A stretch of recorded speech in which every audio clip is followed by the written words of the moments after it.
খোয়াই আন্তর্জাতিক মাতৃভাষা দিবস উদযাপন, ভাষা শহীদদের প্রতি শ্রদ্ধা। 1999 সালের 17 নভেম্বর ইউনেস্কো কর্তৃক 21 ফেব্রুয়ারিকে আন্তর্জাতিক মাতৃভাষা দিবস হিসেবে ঘোষণা করা হয়। 2000 সাল থেকে বিশ্বজুড়ে দিনটি পালিত হচ্ছে ভাষার মর্যাদা ও বহুভাষিকতার গুরুত্ব তুলে ধরতে। এই ঘোষণার মাধ্যমে বাংলাদেশের তৎকালীন পূর্ব পাকিস্তানিদের ভাষা আন্দোলনের প্রতি আন্তর্জাতিক স্বীকৃতি ও শ্রদ্ধা জানানো হয়। বিশ্বের সঙ্গে তাল মিলিয়ে ত্রিপুরার খোয়াই মহকুমায়ও দিনটি যথাযোগ্য মর্যাদায় পালিত হয়েছে। খোয়াই প্রেস ক্লাবের উদ্যোগে সুভাষ পার্ক কৃষ্ণ মন্দির প্রাঙ্গণে ভাষা শহীদদের প্রতি শ্রদ্ধাঞ্জলি নিবেদন করা হয়।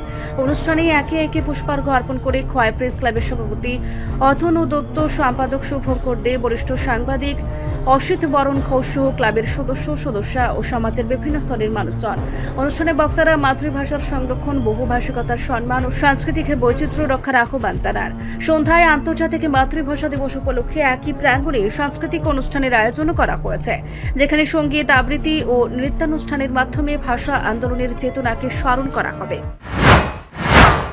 আন্তর্জাতিক মাতৃভাষা দিবস 1952 সালের 21শে ফেব্রুয়ারির এই দিনে তৎকালীন পূর্ব পাকিস্তান অধুনা বাংলাদেশের ঢাকায় তৎকালীন পূর্ব পাকিস্তানের সরকার জোর করে উর্দুকে রাষ্ট্রভাষা করার ষড়যন্ত্র করে। তার প্রতিবাদে এবং বাংলা ভাষাকে রাষ্ট্রভাষা করার দাবিতে আন্দোলন চলছিল ঢাকায়।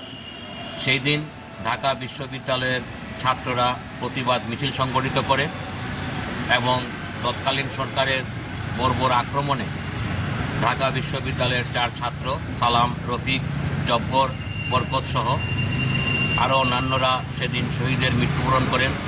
ঢাকার রাজপথ রক্তে রঞ্জিত হয় এবং সেই আন্দোলনের পরেই, এই শহীদানের পরেই সারা বাংলাদেশ তথা পূর্ব পাকিস্তান এবং সারা বিশ্বে এই দিনটি আন্তর্জাতিক মাতৃভাষা।